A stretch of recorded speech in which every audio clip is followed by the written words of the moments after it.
Deuteronômio capítulo 6. Semana passada, como o Rafael bem disse, nós começamos a série, que vai ser toda em janeiro e o comecinho de fevereiro, a respeito de mordomia cristã. O que isso significa? A palavra mordomo, desde os tempos do Novo Testamento, era usada para se referir a um administrador da casa, de um senhor. Então era um escravo, o principal escravo de uma propriedade, de uma família, e ele era o administrador das coisas de seu senhor. Ele cuidava de tudo, quando o senhor não estava por perto. Essa palavra do Novo Testamento, na época do Novo Testamento, usada para mordomo, foi a palavra que deu origem na nossa língua da palavra economia. Ou econômo, é o que administra os bens. No caso, era alguém que administrava os bens de outro, então deveria prestar contas. Mordomia cristã trata do tema de como nós administramos aquilo que Deus tem nos confiado, conscientes de que um dia Deus irá pedir contas dessas coisas. E o que Deus tem nos confiado? Bom, Ele tem confiado tudo que nós temos, a começar pela nossa própria vida, passando pelo nosso corpo, a nossa saúde, se estendendo para os nossos familiares, o seu trabalho, as posses, casa própria, o carro, a moto, né, Gabi? Todos os bens, as habilidades, os dons, talentos naturais que nós tenhamos, tudo que temos, tudo que somos, um dia vamos devolver para Deus, porque estamos administrando para Ele. Semana passada nós falamos sobre a mordomia do tempo, e isso foi com base em Êxodo capítulo 20, versículos 8 a 11, é o quarto mandamento, guardar o sábado, lembra disso? Nós aprendemos pelo menos 3 necessidades do homem.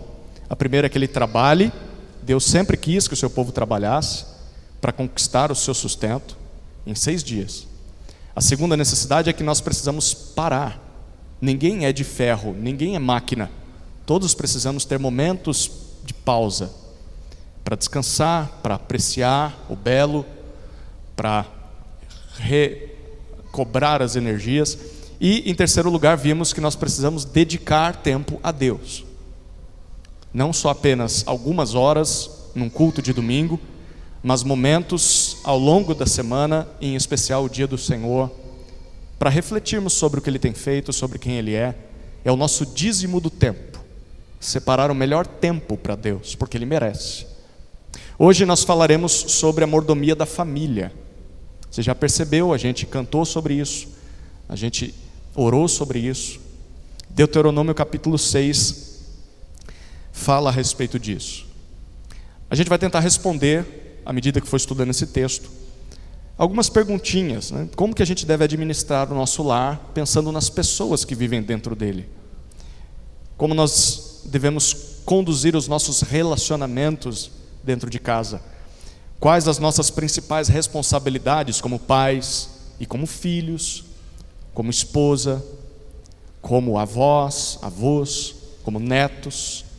Talvez você ainda está planejando, pensando ter um lar, uma casa, está construindo isso, está sonhando com isso. Esse texto vai ajudar bastante. Deuteronômio é o 5º livro de Moisés. Ele foi escrito no final da vida daquele grande homem de Deus. E Moisés está escrevendo esse livro para instruir a nova geração de israelitas que vai entrar na terra prometida, liderada por Josué.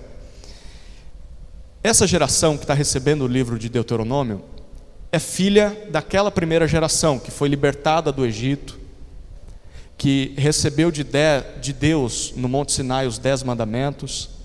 Só que aquela geração, logo no início da caminhada, depois de receber os 10 mandamentos, falhou assim terrivelmente contra Deus, foi incrédula, foi desobediente, e por isso aquele povo peregrinou por 40 anos, uma viagem que duraria 40 dias. Deus fez eles rodarem a terra de Canaã, até que todos morressem. Quem entraria na terra seriam seus filhos.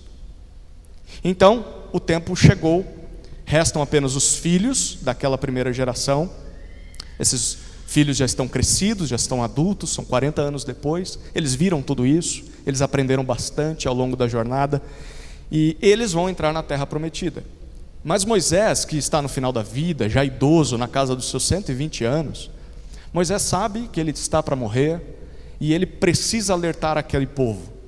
Ele quer deixar claro de que eles precisam se lembrar do pacto, da aliança que Deus tem com eles, precisam se lembrar de cumprir a sua parte no contrato. Caso contrário, eles também vão ser disciplinados por Deus como seus pais foram. E a disciplina seria, eles seriam expulsos daquela terra. Por mais que eles entrassem na terra, um dia Deus iria tirá-los de lá. É por isso que nós temos Deuteronômio na nossa Bíblia. Moisés está registrando a história de Israel, relembrando os mandamentos de Deus e fazendo alertas para o povo. Ao todo são 4 sermões que ele faz em Deuteronômio. E Deuteronômio significa a segunda lei, ou a repetição da lei. É isso que Moisés está fazendo aqui. O texto do capítulo 6, ele está no segundo discurso de Moisés, e ele vem logo depois de Moisés ter falado a respeito dos 10 mandamentos, no capítulo 5. Então, está muito próximo do que a gente viu semana passada. Semana passada a gente refletiu sobre um dos 10 mandamentos. Moisés fez isso no capítulo 5, e agora no 6 ele vai dizer por que os israelitas deveriam obedecer aos mandamentos de Deus. A resposta do capítulo 6 é: por causa de quem Deus é, por causa daquilo que Deus fez pelo povo e irá fazer pelo povo. Então, essas são as perguntas principais a serem respondidas quando a gente pensa sobre mordomia familiar. Como administrar a família que Deus tem me confiado. Quem Deus é, o que Deus fez por nós, o que Deus está fazendo e o que Deus fará por nós.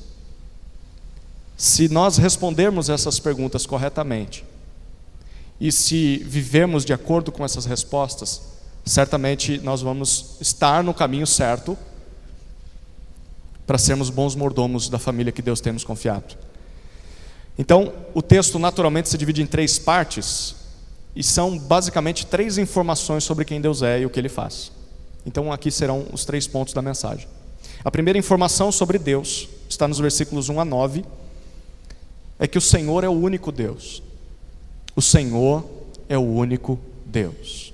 Olha o que diz Deuteronômio, capítulo 6, versículos 1 a 9. São estes os mandamentos, os estatutos e os juízos que o Senhor seu Deus ordenou que fossem ensinados a vocês, para que vocês os cumprissem na terra em que vão entrar e possuir, para que durante todos os dias da sua vida, vocês, os seus filhos e os filhos dos seus filhos, temam o Senhor seu Deus e guardem todos os seus estatutos e mandamentos que eu lhes ordeno, e para que os seus dias sejam prolongados.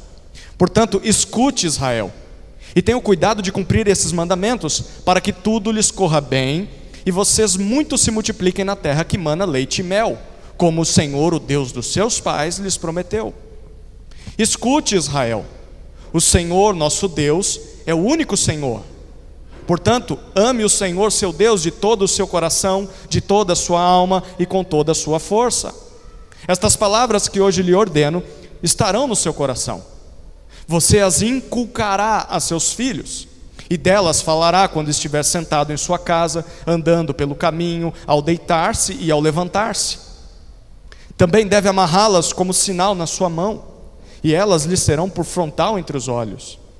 E você as escreverá nos umbrais de sua casa e nas suas portas. Aqui está a primeira informação sobre Deus. O Senhor é o único Deus. Moisés faz uma conclusão ao que disse no capítulo 5. Ele falou no 5 sobre os 10 mandamentos. E o versículos 1 a 3 está essa conclusão. O Senhor nos deu essas ordens para que nós cumpríssemos elas. E se vocês que estão para entrar na terra cumprirem essas ordens, vocês vão viver muito tempo nessa terra, a terra prometida. Perceba o que Moisés está dizendo. Em outras palavras, as ordens que Deus está dando para o povo não são um castigo ou uma punição para o povo. Pelo contrário, as leis de Deus são uma demonstração da graça de Deus. Se o povo obedecer ao que Deus está dizendo, eles vão viver abundantemente. E aqui já vai a primeira lição da noite. É assim que nós devemos ver a palavra de Deus. A palavra de Deus tem sim as suas leis, as suas ordens, os seus mandamentos, mas nós não devemos olhar para essas coisas como regras chatas que nos impedem de viver felizes nessa terra. Pelo contrário, as leis que Deus dá na sua palavra, na verdade, são orientações sábias, amorosas, para que a gente viva bem nessa terra.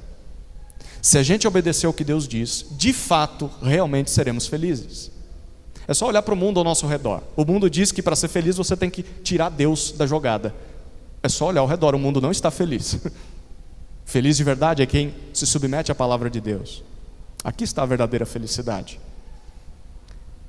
No versículo 4, depois de fazer essa conclusão aos 10 mandamentos, Moisés apresenta para a gente uma espécie de resumo do que os 10 mandamentos significam. Ele diz no 4, Israel, escute. A palavra hebraica aqui traduzida para escute é Shema. Essa frase que nós vamos ler no versículo 4, ela é repetida até hoje pelos judeus 2 vezes ao dia. Eles repetem quando acordam e antes de dormir. O que é para Israel escutar? Deus diz no 4, Shema Israel, ouça Israel, o Senhor que é o nosso Deus, é o único Senhor.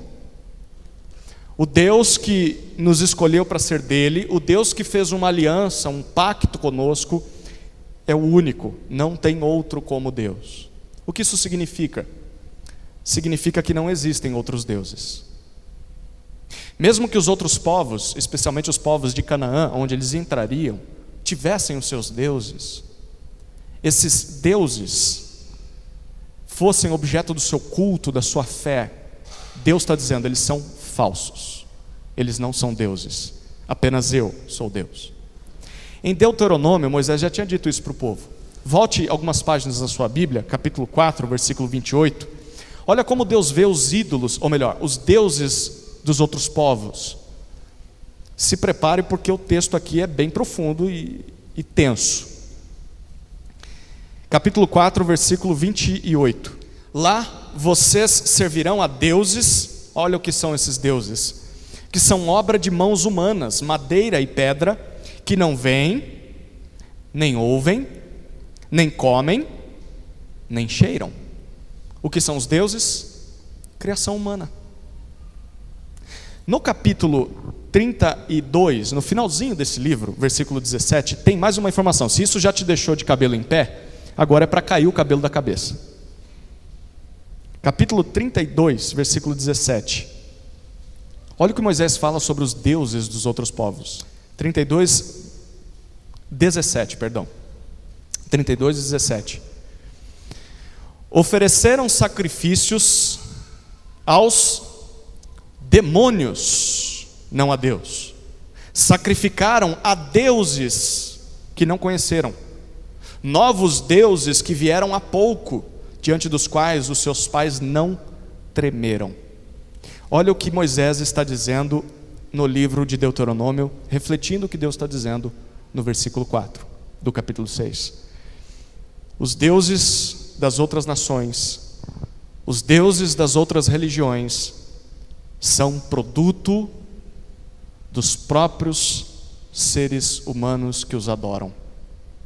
São produto, são criação de pessoas, criados pela mente de homens, criados pelas mãos de um artífice.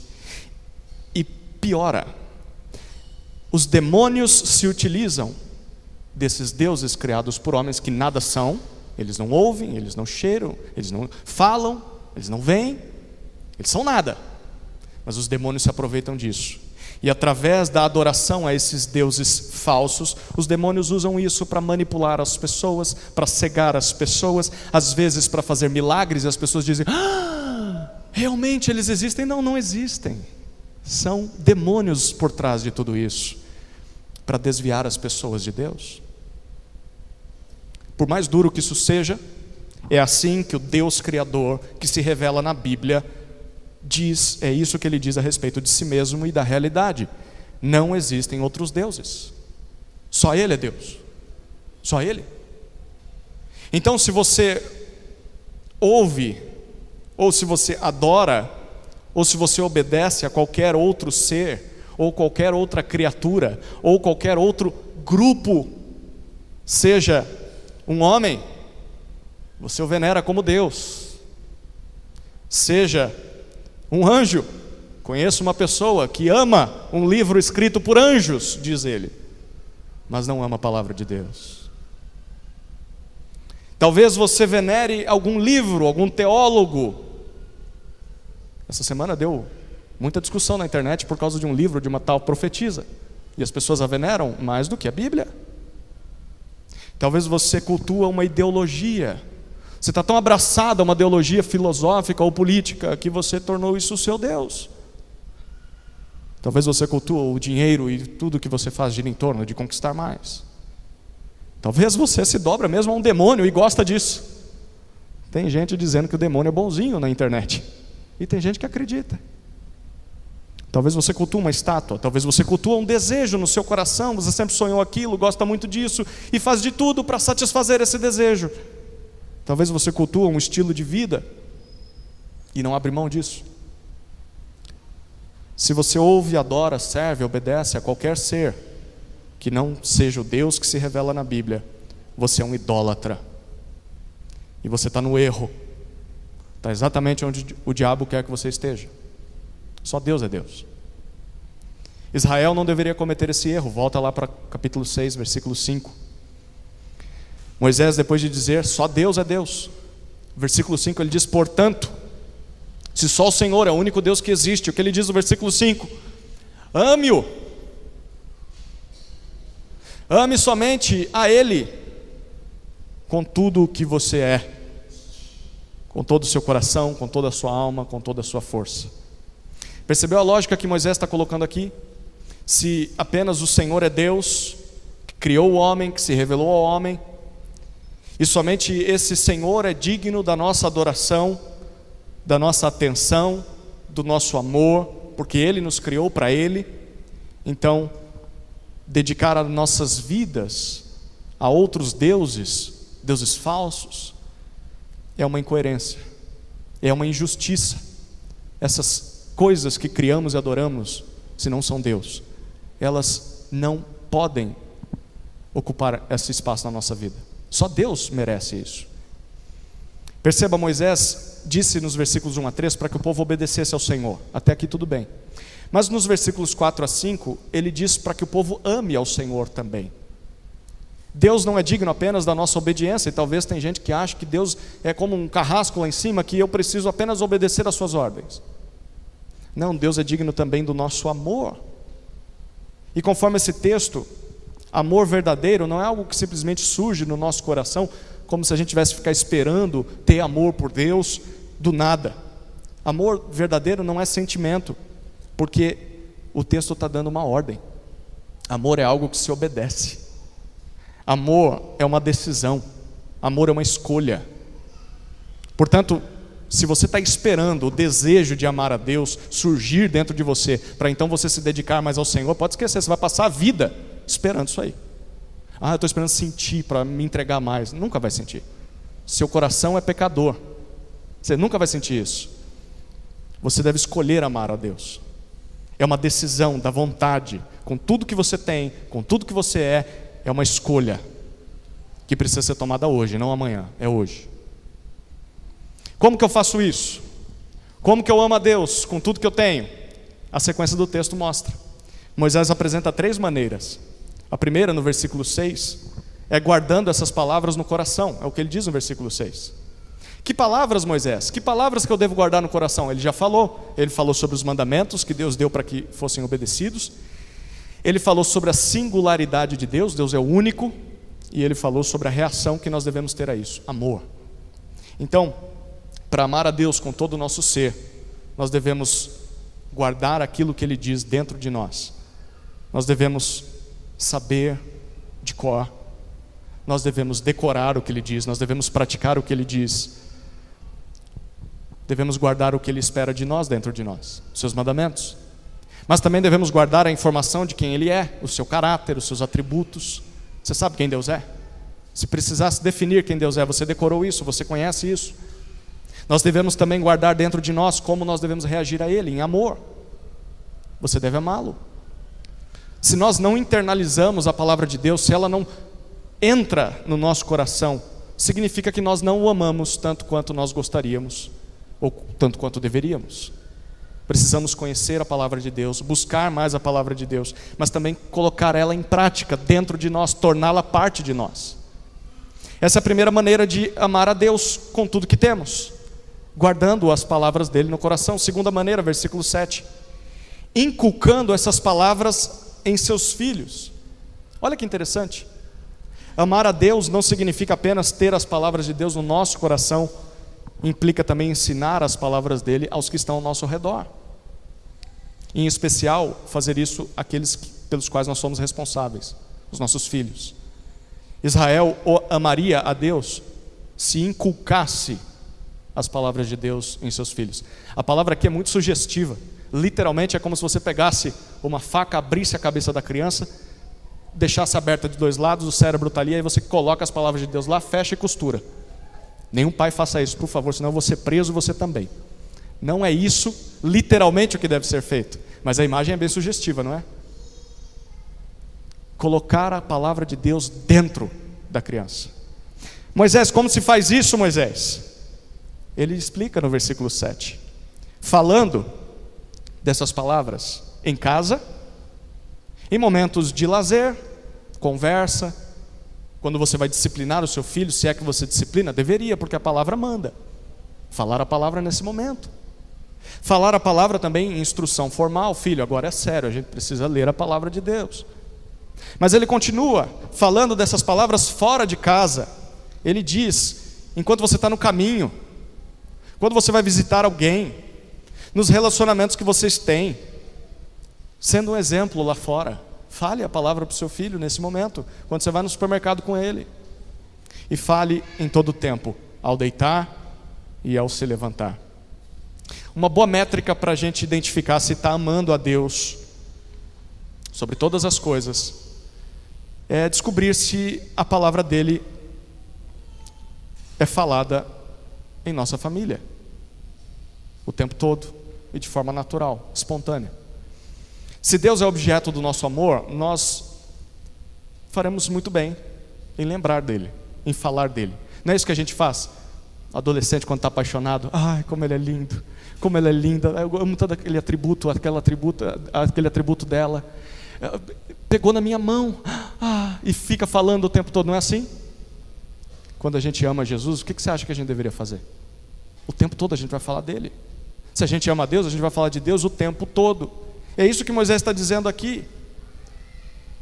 Os nossos filhos vão aprendendo conosco como se relacionar com Deus. Agora pare e pense um pouquinho, se Deus só é mencionado às vezes dentro de casa, no domingo, né? Hoje é dia de ir para a igreja, Deus existe, olha lá, vamos lá. Ou quando o pastor vem visitar. Eu tenho esse privilégio de visitar as pessoas na função de pastor, mas também às vezes se torna um demérito, né? Porque eu chego na casa da pessoa, ela não está normal. Não é uma casa normal como todo dia. Naquele dia em especial ela coloca uma música de fundo evangélica, né? Acende um incenso, né, para parecer que é mais espiritual. Quando o pastor vem visitar, aí a gente fala de Deus aqui em casa. Para pensar, se você faz isso, o que seus filhos vão aprender com isso? Deus só existe no domingo, Deus só existe quando um crente visita a gente, quando a gente vai na casa de outro crente. Quem sabe talvez um dos motivos pelo qual muitos filhos de religiosos não amem a Deus seja porque os pais não amam a Deus verdadeiramente. Talvez só são religiosos, só vão para a igreja de domingo, mas Deus não está na sua boca o tempo todo. Terceira maneira de amar a Deus, Moisés diz nos versículos 8 e 9, levando essas palavras a todos os lugares. É interessante esse texto. Com o tempo os judeus levaram isso ao pé da letra. O Honest trabalha em condomínio de judeus, sabe como é isso. Eles carregaram pequenos trechos da lei amarrados no seu corpo, na sua testa, na mão, colocaram pendurados nos batentes da casa. Não tem problema, se você quiser fazer isso também, não tem problema nenhum. Mas o alvo principal não é sair levando pedaço da Bíblia onde quer que você vá, mas é lembrar dessas palavras todos os dias, em todos os lugares onde você esteja. Ter elas em mente, ter elas em vista para obedecer à palavra de Deus. Então, se a palavra de Deus não te acompanha nos afazeres diários, se você não lê a palavra de Deus, se você não medita na palavra de Deus, se você não memoriza ela, se você não canta ela, se você não pratica, segundo esse texto, você não pode dizer que ama a Deus acima de todas as coisas. Você está mentindo para si mesmo. Essa é a primeira informação sobre Deus. O Senhor é o único Deus. Por isso nós devemos obedecê-lo e devemos amá-lo. E nós só vamos fazer isso se guardarmos as suas palavras no nosso coração, se ensinarmos os nossos filhos a amá-lo e se levarmos a palavra de Deus o tempo todo, em todo lugar. Segunda informação sobre Deus está nos versículos 10 a 19. O Senhor é quem abençoa seu povo. O Senhor é quem abençoa seu povo. O Senhor, não os outros deuses que são falsos. Olha o que diz o texto, versículos 10 a 19. Quando, pois, o Senhor, seu Deus, tiver levado vocês para a terra que sob juramento prometeu aos seus pais Abraão, Isaque e Jacó, que daria a vocês, uma terra com grandes e boas cidades que vocês não construíram, com casas cheias de tudo o que é bom que vocês não encheram, com poços abertos que vocês não cavaram, com vinhas e olivais que vocês não plantaram, e quando vocês comerem e se fartarem, tenham o cuidado de não esquecer o Senhor, que os tirou da terra do Egito, da casa da servidão. Temam o Senhor seu Deus, sirvam a Ele e jurem somente pelo nome dEle. Não sigam outros deuses, nenhum dos deuses dos povos que estiverem à sua volta, porque o Senhor seu Deus é Deus zeloso no meio de vocês, para que a ira do Senhor seu Deus não se acenda contra vocês e os destrua de sobre a face da terra. Não ponham à prova o Senhor seu Deus como o fizeram em Massá. Guardem cuidadosamente os mandamentos do Senhor seu Deus, os seus testemunhos e os seus estatutos que Ele lhes ordenou. Façam o que é reto e bom aos olhos do Senhor, para que tudo lhes vá bem, e para que vocês entrem e possuam a boa terra que o Senhor, sob juramento, prometeu aos pais de vocês, expulsando todos os inimigos de diante de vocês, como o Senhor prometeu. A segunda informação sobre Deus é que o Senhor é quem abençoa seu povo. Agora Moisés olha para o futuro. Ele quer que os seus ouvintes imaginem o que vai acontecer com o povo quando o Senhor tiver levado o povo para dentro da terra prometida. A terra que Ele prometeu a Abraão, a Isaque, Jacó. Esse povo vai herdar essa terra. Como é essa terra? Deus dá algumas informações para o povo. No versículo 10 e o início do versículo 11, a gente vê 4 características dessa terra. A primeira, ainda no versículo 10, é uma terra com grandes e boas cidades. Perceba a ênfase: cidades que vocês não construíram, já estão prontas. Versículo 11, segunda característica dessa terra, com casas cheias de tudo o que é bom. Vocês nem construíram as casas e nem foram vocês que encheram elas, já estão lá. Terceiro, é uma terra com poços abertos. Naquela época e naquele local, achar água é assim um milagre. Poços que vocês não abriram, já estará lá a água. Quarto, com vinhas e olivais que vocês não plantaram. Sabe o que Deus está dizendo aqui? Vocês vão para um lugar pronto. Pronto. Não haverá necessidade de construir nada nesse lugar. Os muros, as casas, a água e a comida já estão lá. Tudo que é dos povos que vocês vão conquistar vai ficar para vocês. Em outras palavras, Deus está dizendo para eles: vocês vão desfrutar de bênçãos que vocês não plantaram. Vão desfrutar de bênçãos que vocês não merecem. Não foram vocês quem conquistaram. Queridos, não é isso que acontece quando a gente crê em Jesus? A gente passa a desfrutar de bênçãos que não merecemos. Nós recebemos perdão, salvação, justificação, santificação, esperança. Ganhamos uma família na fé, a igreja. Ganhamos irmãos mais chegados do que um familiar. Nós recebemos bênçãos que Jesus conquistou por nós. Outro trabalhou para que nós tivéssemos o que temos. Israel não deveria se esquecer disso, nós não devemos nos esquecer disso. Por isso ele é digno do nosso amor. No versículo 11, no finalzinho, Moisés diz porque é bom lembrarmos disso. Porque nós podemos enfrentar o mesmo perigo que Israel enfrentaria. Ele diz no finalzinho do 11, quando vocês comerem e se fartarem nessa terra de bênçãos que vocês não plantaram e não merecem, olha o versículo 12, vocês poderão se esquecer do Senhor que te tirou da escravidão no Egito. É por isso que eles devem tomar muito cuidado, estar em constante alerta, vigilância. Cuidado. Aqui está algo muito importante para toda a nossa vida. Se você é jovem, anote isso. Se você já é mais vivido, você vai confirmar isso. A prosperidade é perigosa. Quem aqui quer ser próspero? Não levanta a mão não, mas eu sei que você quer.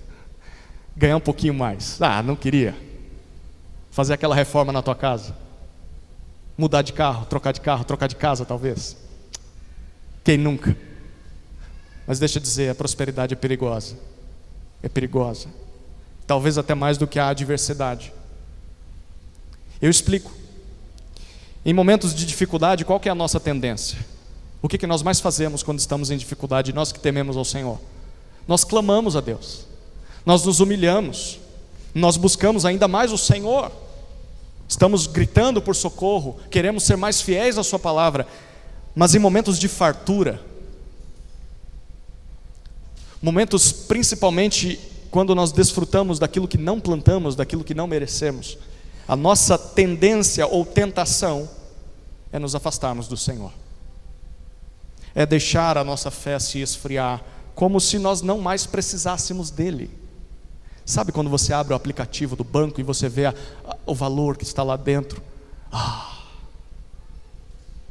Tenho bastante. Sabe quando você conta as suas propriedades e diz, aqui tem uma segurança para os meus filhos e netos.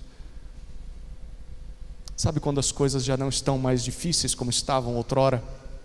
E aí você fica mais folgado na fé, você baixa a guarda. Pois é, Deus está alertando o povo. Cuidado. É claro que ninguém aqui ama a miséria ou o sofrimento, né? Ninguém. Mas nós temos de reconhecer que em momentos de dificuldade nós nos aproximamos mais de Deus, não é verdade? Agora, quando tudo está bem, a nossa tendência é não orar tanto quanto orávamos, é não demonstrar tanto fervor quanto tínhamos, é não obedecer tanto quanto na dificuldade. A tendência é não termos mais um senso de dependência de Deus. A gente começa a se achar autossuficiente, né? Os meus braços fizeram isso. Eu conquistei isso com o meu esforço. Eu fiz acontecer. Olha o que eu conquistei. E aí a gente passa a confiar em nós mesmos, como se tudo tivesse dependido de nós. É por isso que nós devemos, como diz o versículo 12, ter cuidado. É o que Moisés diz, cuidado, para se lembrar de que o Senhor os tirou da terra do Egito, da casa da servidão. O que Moisés está dizendo é, vocês devem fazer todo o esforço possível para não se esquecer de quem vocês eram. Vocês eram escravos. Vocês tinham nada. Vocês não mereciam nada de bom. Vocês sofriam. Se Deus não tivesse tido misericórdia de vocês, vocês continuariam perdidos. Continuariam escravos do pecado. Vocês não estariam aqui hoje. Estariam se esbaldando no pecado lá fora. É lá onde vocês estariam. Nós temos de lembrar disso, queridos. Em todos os momentos difíceis, a gente lembra bastante. E lembrar disso em momentos difíceis nos reconforta. Deus nos ama. Deus me salvou. Deus me libertou, apesar de que as coisas estejam difíceis. Mas nós devemos lembrar disso principalmente nos momentos fáceis. Quando as coisas estão andando muito bem, obrigado na nossa vida. Para que a gente não se esqueça quem nós somos. E que se nós temos algo é porque foi Deus quem nos deu. Foi Ele quem deu. Deus espera a nossa fidelidade, o nosso amor, a nossa obediência, tanto na pobreza quanto na riqueza, na fartura. Deixa eu dizer, há muitos que abandonam a Deus quando as coisas vão mal. Mas também tem tantos outros que abandonam a Deus quando as coisas vão bem. Você deve imaginar e lembrar pessoas assim. Que nós não sejamos destes. Nem quando está mal, e nem quando está tudo bem. Continuemos firmes. Como é que nós não esquecemos do Senhor em dias de fartura? É difícil. Bom, Moisés sabe disso, Deus sabe disso. Então Deus apresenta a partir do versículo 13 até o 19 uma lista. A gente pode resumir ela em 3 afazeres, 3 atitudes, 3 tarefas, que se nós cumprirmos, estaremos lembrando de Deus mesmo no dia bom, na fartura. Primeira tarefa está nos versículos 13 a 15, adorar somente a Deus. O versículo 13 foi citado por Jesus na tentação no deserto, quando Satanás o tenta. Somente Deus é digno do nosso temor, do nosso serviço e do nosso juramento. Ninguém mais deve ocupar esse lugar. Isso passa, como Moisés diz nos versículos 14 e 15, passa por não seguirmos outros deuses como os outros povos seguem. Por mais atrativos que os deuses dos outros povos sejam, para nós o que isso significa? A vida de descrentes é muito atrativa. As pessoas se esbaldam em seus pecados, as pessoas não temem a Deus, e parece que tudo vai bem para elas. Elas prosperam, elas parecem mais felizes do que nós, e nós na batalha diária, lutando contra os pecados, lutando para ser um bom pai, uma boa mãe, um bom filho, e parece que as pessoas que não ligam para isso vivem melhor. E Deus já está antecipando isso. A vida pode parecer ser mais fácil e mais feliz lá fora, mas você não deve imitar essas pessoas. Por quê? Deus diz, porque Deus é zeloso, Deus é ciumento, é isso que a palavra significa. Um ciúme no sentido de que Deus não divide a sua glória e o seu povo com mais ninguém. Em outras palavras, se nós nos identificamos como parte do povo de Deus, e ainda queremos viver uma vida como a dos descrentes, uma vida pagã, uma vida de idolatria, uma vida cheia de pecados, como o mundo vive, nós vamos ter de lidar com o zelo de Deus. Deus vai acertar as contas conosco. Vai acertar com os descrentes, um dia o juízo virá sobre eles, mas Deus também vai acertar conosco. Ai daquele que conhecendo a Deus vive como se não conhecesse. Primeira tarefa, adore somente a Deus. Se você fizer isso, você não vai esquecer dele na hora da fartura. Segunda tarefa, não coloque o Senhor à prova, versículo 16. No versículo 16, Moisés se lembra de um evento que aconteceu lá em Massá. Aconteceu com os pais dessa geração. Essa história é contada em Êxodo 17. Jesus também citou esse versículo na tentação no deserto. O que aconteceu naquela ocasião? Eu vou tomar água de maneira bem sugestiva, tá? Está com sede? O povo também teve sede. O povo de Israel teve sede. Depois de Deus libertá-los da escravidão ao Egito, as 10 pragas, eles viram tudo aquilo. Deus abriu o mar vermelho diante deles, eles atravessaram o mar vermelho. Deus derrotou os egípcios, Deus deu os 10 mandamentos a eles, Deus transformou águas amargas em doces, para que eles bebessem. Deus deu para eles o maná, que era o pão que descia do céu. Deus deu para eles codornizes, que eram aves que vieram e caíram aos pés deles, para que eles pudessem comer carne no meio do nada. E depois disso o povo teve sede. Sabe o que o povo fez?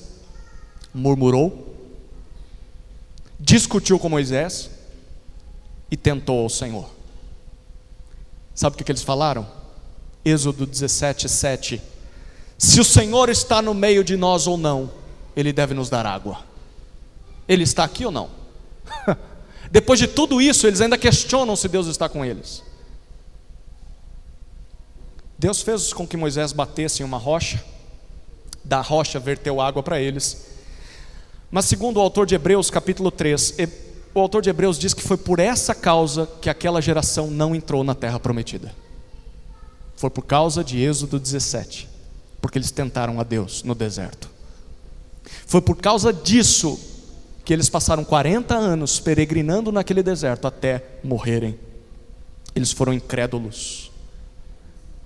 Mesmo diante de tantos milagres que já tinham visto Deus fazer, eles questionaram: Deus está no nosso meio?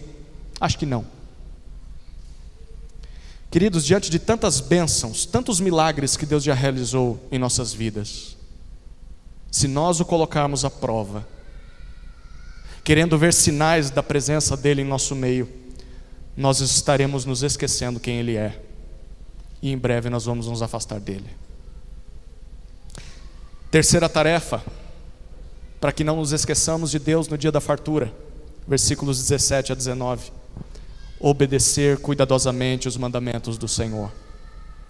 Moisés diz que obedecer a Deus é o mesmo que fazer, versículo 18, o que é reto e bom aos seus olhos. É fazer o que lhe agrada.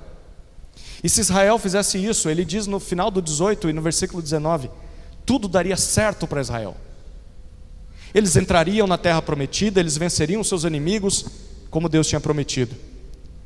E quando tudo isso acontecesse, eles lembrariam da segunda informação sobre Deus: o Senhor é quem abençoa o seu povo.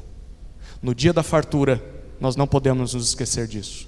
E o melhor remédio para a memória é adorar somente a Ele, nos dias bons e nos dias maus. É não tentá-lo quando o seu amor e a sua presença parecem não estar presentes. Estão presentes. Deus está presente, não tente Ele. E é obedecer a tudo que Ele diz. Se nós fizermos isso, nós lembraremos de Deus na fartura. Queridos, lembrança é um exercício. É um exercício. Se nós não nos exercitarmos, com o tempo nós vamos nos esquecer de Deus. Terceira informação sobre Deus: o Senhor é quem libertou o seu povo da escravidão. O Senhor é quem libertou o seu povo da escravidão. Olha os versículos 20 até 25.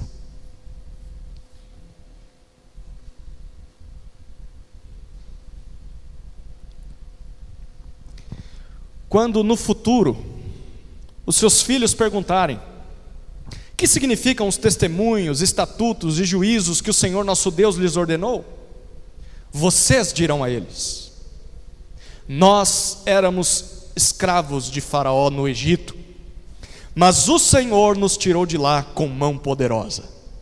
Diante dos nossos olhos o Senhor fez sinais e maravilhas, grandes e terríveis, contra o Egito e contra Faraó e toda a sua casa. Ele nos tirou do Egito para nos trazer e nos dar a terra que sob juramento prometeu a nossos pais.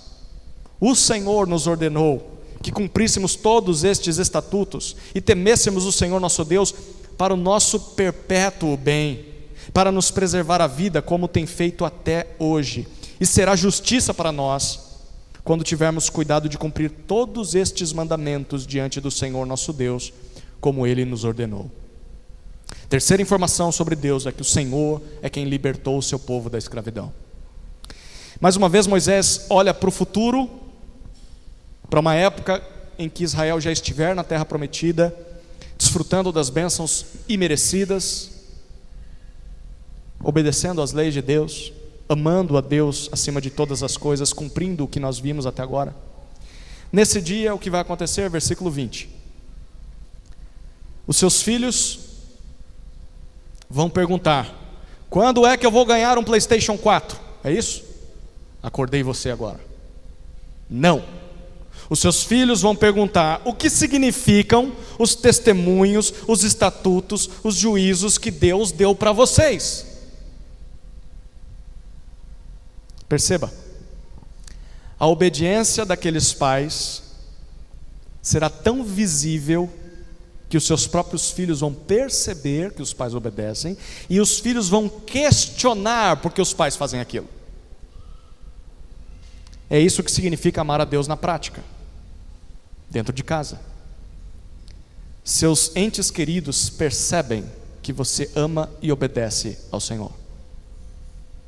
E eles não só percebem, como eles podem te questionar: por que você faz isso?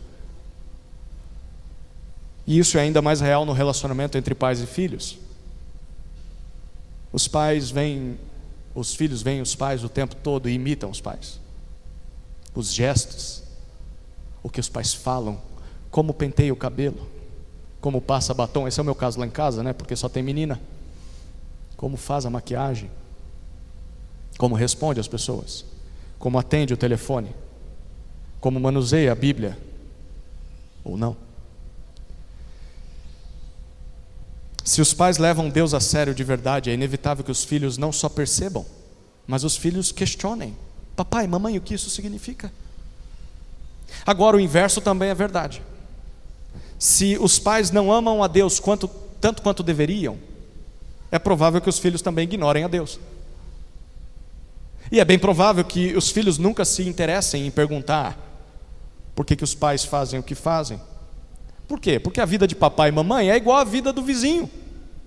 O vizinho pagão, descrente, é igual. A música que papai ouve é igual a dele. O palavrão que papai fala é o mesmo palavrão que o vizinho fala. Por que eu vou perguntar por que papai e mamãe é diferente se eles são iguais? Se os filhos perguntarem, por verem pais obedecendo e amando a Deus, por quê? O que isso significa, papai? O que isso significa, mamãe? O que isso significa, vovô? O que isso significa, vovó? Sabe qual deve ser a resposta dos pais, dos avós? Basicamente, nós daremos a eles duas respostas. A primeira está nos versículos 21 a 23. O Senhor nos libertou. Lembra, a pergunta dos filhos é: o que significam os mandamentos que Deus deu para vocês? A resposta é: não foi só para nós, foi para vocês também, filhos. O Senhor nos libertou. Olha o versículo, resumo 21. O versículo 21 dá o resumo. Nós éramos escravos do faraó no Egito, mas o Senhor nos tirou de lá com mão poderosa. Deus fez grandes milagres, versículos 22 e 23. Nos tirou do Egito para nos trazer a essa terra. Aqui está a primeira resposta. Quando os seus filhos, os seus netos questionarem por que você ama a Deus, por que você obedece a Deus, por que você faz o que faz, a primeira resposta é: filhinho, filhinha, papai, mamãe, vive dessa forma. A gente se dedica a Deus, diferente da maioria dos nossos parentes, do titio, da titia, diferente dos vizinhos. O nosso comportamento é diferente, a nossa fala é diferente, os nossos costumes são diferentes. Sabe por quê? Porque o Senhor nos libertou. Vocês também devem fazer o que nós fazemos. Nós éramos escravos um dia. Talvez você nunca tenha sido escravo no Egito, mas você foi escravo do pecado, do diabo, do mundo. Nós éramos escravos, mas Ele nos salvou com grandes milagres. Ele nos tirou das garras do faraó e nos trouxe para essa terra de liberdade. Se você reparou bem aqui, essa é uma clara demonstração do que a gente poderia chamar de conversão, salvação. Algo que os pais devem experimentar, mas também falar aos filhos, especialmente a eles. O mesmo Deus que salvou os pais quer salvar os filhos, e Deus quer usar o testemunho dos pais, o exemplo dos pais, as palavras dos pais, para que os filhos conheçam o Salvador, conheçam a salvação. Queridos, que alegria deveria ser para pais crentes ver os seus filhos questionando por que a família é diferente. E que prazer Deus dá aos pais, aos avós, de se assentar com essa criança e conduzir essa criança aos pés de Jesus, através do teu ministério, através do teu investimento, das tuas horas de oração, da luta contra o pecado. Por mais que pareça ser perdida, por mais que pareça ser uma rotina sem fim, imagine que privilégio. Não espere isso da igreja ou do pastor. Isso pode acontecer na igreja, num acampamento de jovens, pode acontecer numa reunião, num culto, num discipulado em que o pastor, a liderança faz. Invista nos seus filhos. Invista nos seus filhos desde o início. Você não tem filhos ainda, vá se preparando, vá lendo sobre isso. Tem gente que vai deixar para falar e ler a Bíblia para o seu filho quando ele já tem 4, 5 anos de idade. Você perdeu todo esse tempo.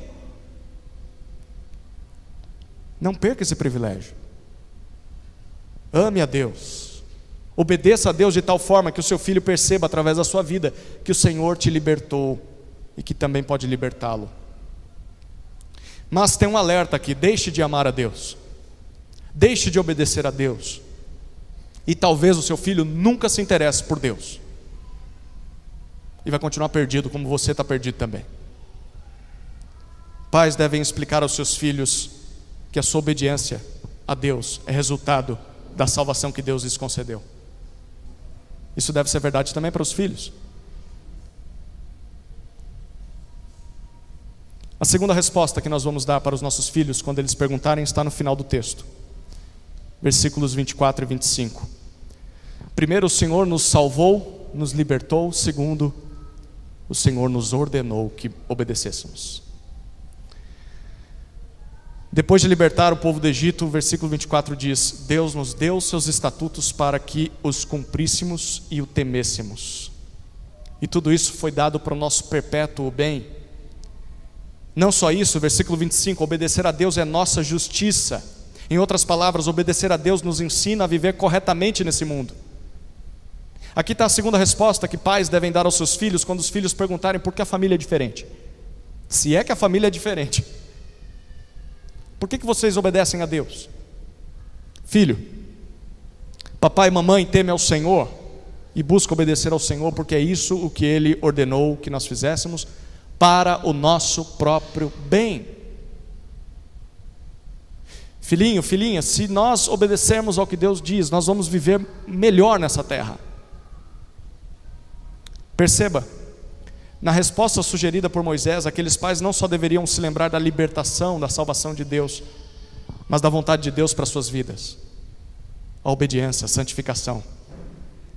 É papel dos pais não só evangelizar os seus filhos, mas também ensinar os filhos, treiná-los a crescerem em santidade. Tem gente que acha que tem que ficar só pregando de Jesus para o filho. Se você não crê em Jesus, vai para o inferno.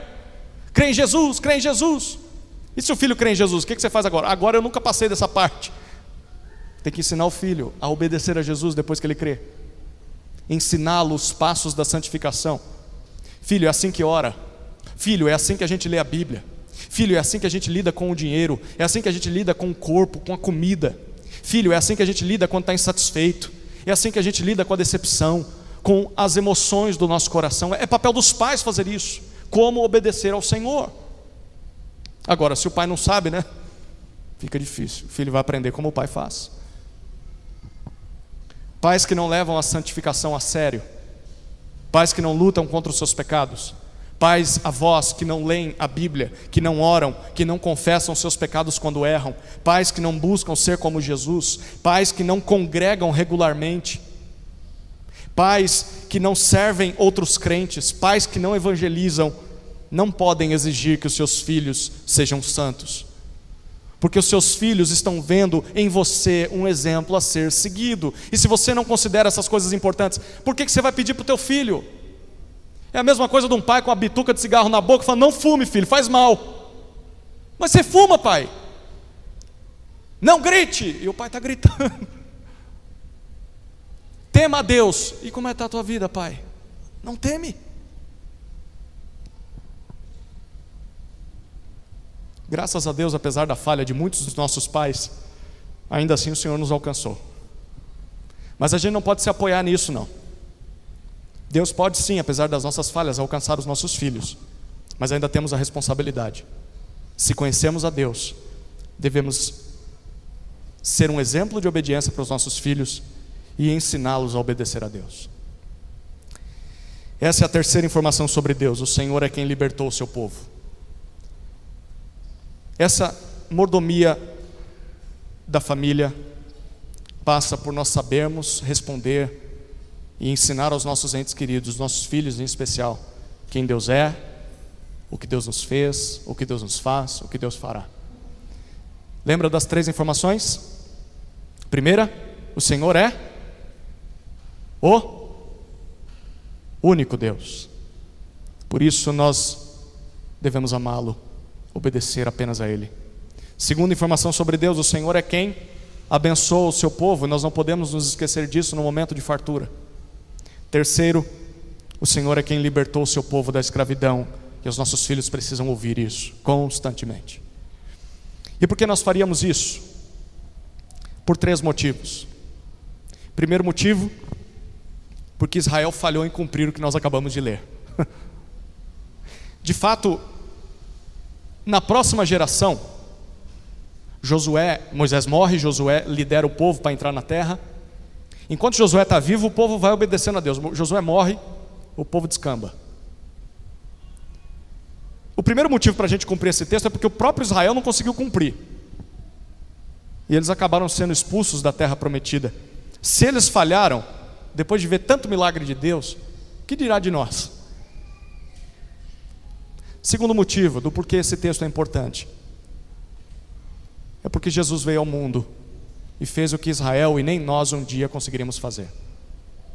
Jesus Cristo obedeceu a Deus, amou a Deus, temeu a Deus, mesmo no deserto, depois de 40 dias, tendo fome, ele não sucumbiu, ele não tentou a Deus, ele confiou em Deus. E ele foi tão obediente até ir à cruz. E ao morrer na cruz, ele assinou com o seu próprio sangue um novo pacto, uma nova aliança, um novo contrato de casamento entre Deus e os homens. Nesse novo pacto, Deus nos perdoa. Deus nos aceita como filhos, mesmo apesar dos nossos pecados, por causa da obediência do seu filho, do sacrifício do seu filho. E o terceiro motivo de obedecermos ao que estamos lendo é por causa dessa nova aliança feita por Cristo, que nós recebemos o que Paulo diz em Efésios 1, recebemos toda sorte de bênçãos espirituais nas regiões celestiais. Por causa do que Jesus fez, ainda nessa terra, nós somos muito mais abençoados do que Israel jamais foi. Ainda nessa terra nós temos pleno acesso a Deus. Israel nunca teve isso. Eles tinham um tabernáculo, depois um templo, vários sacrifícios para se achegar a Deus. Não era todo mundo que chegava, só alguns eram sacerdotes. Pelo que Jesus fez, nós temos pleno acesso ao Pai por meio do Filho Jesus. Todos somos sacerdotes, todos temos acesso ao Pai. Israel nunca desfrutou disso. Bênçãos ainda hoje. Mas, além disso, pela fé, nós aguardamos a manifestação definitiva do seu reino. Nós vamos viver para sempre ao seu lado em uma nova terra prometida, um novo céu, uma nova terra, perfeitos, de onde nunca mais nós vamos poder ser expulsos como Israel foi expulso da sua terra, porque não haverá mais pecado nessa terra. É por isso que nós devemos amar e obedecer a Deus, o único Deus verdadeiro. É por isso que nós devemos não nos esquecer dele em momentos de fartura. E é por isso que nós devemos anunciar a sua salvação aos nossos filhos. Porque se nós fizermos isso, estaremos no caminho para sermos bons mordomos da família que ele tem nos confiado. Amém? Vamos orar?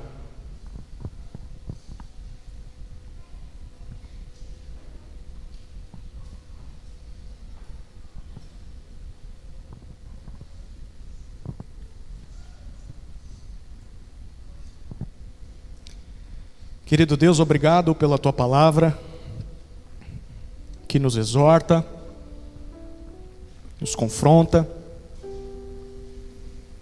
mas ao mesmo tempo nos anima, nos revigora e nos aponta para a salvação. Que a tua palavra faça o que tem que fazer hoje à noite, Senhor, constrangendo quem precisa ser constrangido, confortando quem precisa ser confortado, desafiando quem precisa ser desafiado. Nosso pedido, de forma geral, é que não voltemos para casa como entramos aqui.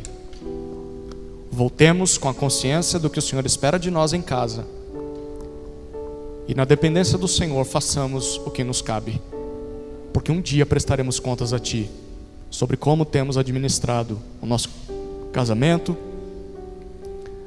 a criação dos nossos filhos, o relacionamento com os parentes, com os netos, com os avós, com os vizinhos. Sejamos encontrados fiéis como bons mordomos do Senhor. É a nossa oração no nome de Jesus. Amém.